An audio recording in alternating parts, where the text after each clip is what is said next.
You know, there's this fantasy sequence we always see in movies about inheritance. Hmm. The lawyer slides a set of heavy keys across a big mahogany desk. The main character drives up to this pristine estate, walks in, and poof, all their financial problems are solved. It's the ultimate windfall. Which is, I mean, it's great for a screenplay. It's just terrible for setting expectations in the real world. Right, because when you look at the reality, and specifically the reality we're covering today, inheriting a home it's rarely a lottery win. Not at all. It usually feels a lot more like inheriting a part-time job, a really bad one, an unpaid, high-stress, logistical nightmare you did not apply for. And one you often have to start while you're still actively grieving. It's a massive project management challenge wrapped inside an emotional crisis. So today we're doing a deep dive into the specific and often hidden mechanics of estate sales. And we're not doing this broadly. We're looking at a very specific patch of geography. Southeastern Pennsylvania and northern Delaware. Exactly. We're talking Chester County, Delaware County in PA, and Newcastle County in Delaware. And that geography matters. Yeah. It matters immensely. This isn't some generic how to sell a house talk. Yeah. This region is a patchwork of historic townships, borough rules, and some very specific municipal hoops you have to jump through. Hoops that if you don't know where they're, you will absolutely trip over them. Oh, yeah. So to navigate this, we are unpacking insights and case studies from the Cyr Team at Real Broker, LLC. That's Vincent and Jane Cyr. They've handled over 400 transactions since 2009, but their niche is what's really interesting here. Right. They specialize in helping families, oft heirs who live out of state, navigate this exact transition. And what stands out in their source material is how they treat these. They're less like sales and more like... Crisis management. Yes. Yeah. They've identified all the friction points where families usually just implode, whether it's legal delays or fighting over the price or just the sheer volume of stuff. And they have a roadmap to avoid it. So let's start with day one. You get the call, the funeral has just passed, and you are standing in the house, maybe the house you grew up in. Mm-hmm. And there are 40 years of newspapers in the attic, the 1980s wallpaper is peeling, the grass is getting long. The immediate instinct is almost always, we need to fix this, we need to sell this now. That's the panic response. Yeah. It's totally understandable. You just want to close the chapter. Yeah. But the first key insight from the Cyr team is, well, it's pretty counterintuitive. Okay. They say, do not do anything yet. That just feels wrong. I mean, in real estate, isn't the mantra, time kills deals? In a standard sale, Yeah. maybe. But in estate sales, mistakes kill deals. Unless there's an active foreclosure looming, you have a moment to breathe. The Cyr team suggests stopping to take an inventory of questions before you touch a single box. What kind of questions are we talking about here? Well, beyond the obvious stuff like, where are the keys? It's the liability things. Yeah. Is there a reverse mortgage ticking away? Who's insuring the house now that it's vacant? Oh, that's a good one. Yet most policies have clauses about vacancy. If a pipe bursts and nobody's there, you might not be covered. But the big one, the one that stops people cold, is who actually has the authority to sign the papers? I assume most people just think I'm the son, I'm the daughter, I'm in the will. Obviously, I can sell it. And that one assumption can cause months of wasted time. Which brings us to the first major hurdle, probate. We hear this word all the time. It sounds so, I don't know, Dickensian. The case is in probate. But what does it actually mean for someone trying to sell a house in PA or Delaware? So if you strip away all the legalese, probate is just the court's way of verifying the playbook. It's the process where a judge says, yes, this will is valid, and yes, this specific person is the executor. And until you have that piece of paper. Until you have that document, in PA it's called letters testamentary, you are essentially a squatter in your own inheritance when it comes to selling. You cannot legally list that property. And that's not a quick stamp at the courthouse, is it? Oh, no, not at all. In Pennsylvania, depending on the county backlog, Chester County might be faster than Delco 1 week at the complexity of the estate. Probate can drag on for 6 to 12 months. A year. So the house just sits there for a year. Ideally, no. Yeah. You can list and market the home while probate is happening as long as you're transparent about it. But you can't close. You can't settle until the gavel comes down. And this is where that power of attorney trap comes in. Right. The source material has a story that is just, it's a nightmare scenario. This was the one with the daughter-in-law. Yes. So imagine this. You have a father-in-law who's ill. The family wants to get ahead of things. The daughter-in-law has power of attorney, a POA. She's doing everything right, hiring cleaners, prepping the house. She even signs a listing agreement. They're ready to go. And then the father-in-law passes away. And In that exact second, the power of attorney evaporates. It just ceases to exist. I think a lot of people miss that. They think a POA is a permanent thing that carries over. It's strictly for the living. So in this case, the family just hit a brick wall. They had to terminate the listing immediately. They had to stop everything, file for probate, wait for the estate to be opened, get new authority as executors, and then start over. That's just brutal. Not just the delay, but the emotional whiplash of it. And it underlines why that project manager approach is so important. A regular agent might just say, call me when you're ready. An agent who specializes in estates, and Vincent Cyr is actually a designated seniors real estate specialist, and SRES knows to look at the legal structure first. Is there a trust? Is there a transfer on death deed? Exactly. Because a trust might let you skip probate entirely. You could sell next week. If it's a standard will, you are on the court's timeline. You have to know which bucket you're in before you book the movers. Okay, so let's say we've navigated the legal maze. We have the authority. Now we have to deal with the physical house. And usually, let's be honest, the house is tired. Tired is a very polite way to put it. We're talking oak cabinets, pink bathrooms, shag carpet, Deferred maintenance on the roof, probably. And this leads to the most expensive question. Do we renovate? There's this pressure to make it look like HGTV to get top dollar. Right, you watch the flipping shows and think, if I put in 30 grand, I'll get 100 grand back. And the answer from the Cyr team is so frustratingly nuanced. It depends entirely on the zip code. And sometimes, the street. It really does. Give me an example. Why does it matter if I'm in Havertown versus Kennett Square? A new kitchen is a new kitchen, isn't it? Not to the buyer pool. The source material breaks this down really well. So in some hot markets, the buyers are young professionals. Yep. They have cash, but zero time. They want turnkey. If you put $30,000 into a kitchen there, you might get $50,000 back because you solved a problem for them. That's a win. Okay, that makes sense. But go 10 miles down the road, and the buyer pool might be investors or maybe people looking for a bargain they can customize themselves. If you spend that same $30,000 on a kitchen, they might just look at it and say, oof, I hate those cabinets, and they won't pay a premium for it. So you just spent $30,000 to add maybe $10,000 in value. You just set $20,000 on fire. And that's the danger of renovating based on sentiment instead of data. You're fixing it up for a buyer who doesn't exist. The potential value trap, I think they called it. That's it, exactly. Heirs look at Zillow and say, well, the neighbor's house sold for $600,000. But the neighbor's house had a new roof and new HVAC. Your house has a leaky faucet and laminate countertops.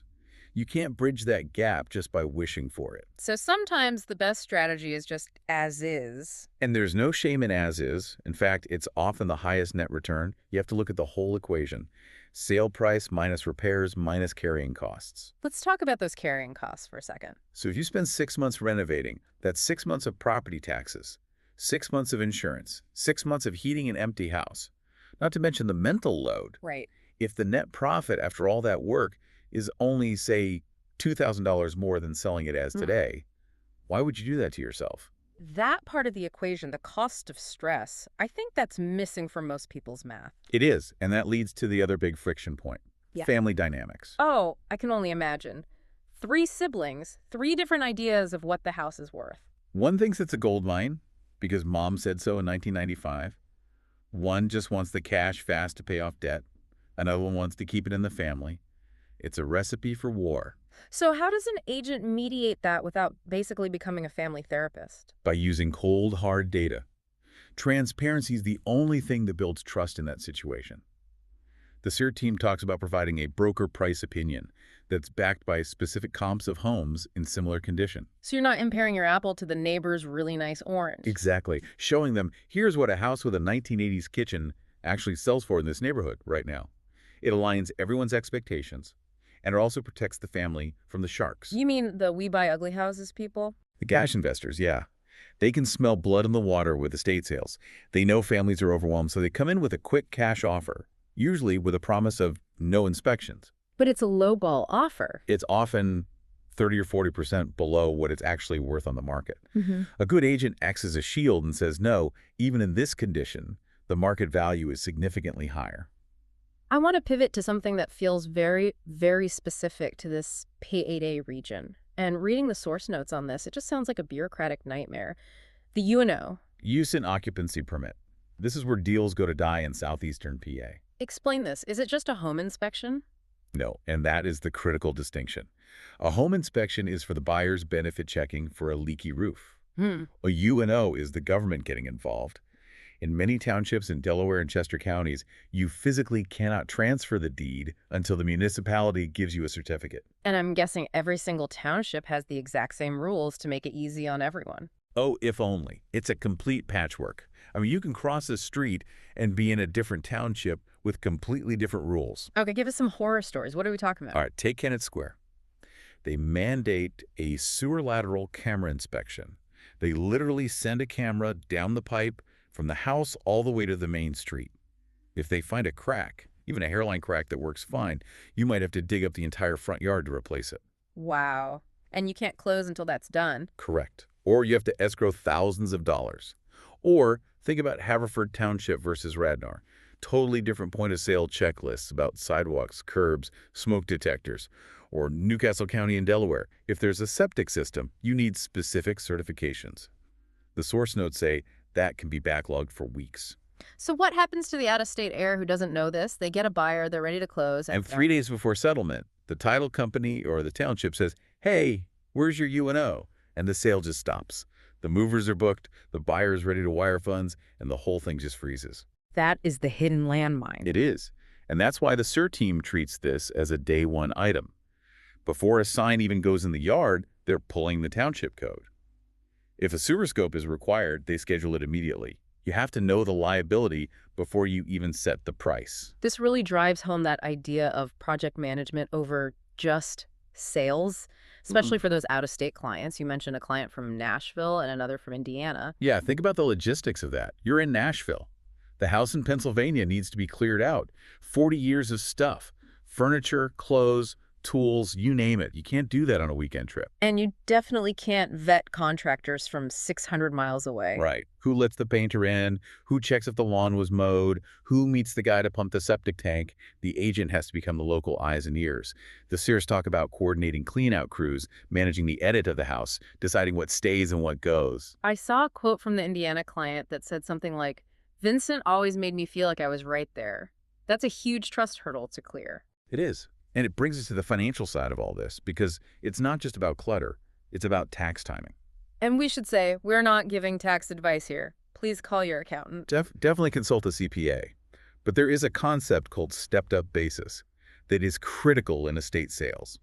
It's surprisingly simple, but it's really powerful. Okay, break that down. Simply put, let's say Mom bought the house in 1970 for $30,000.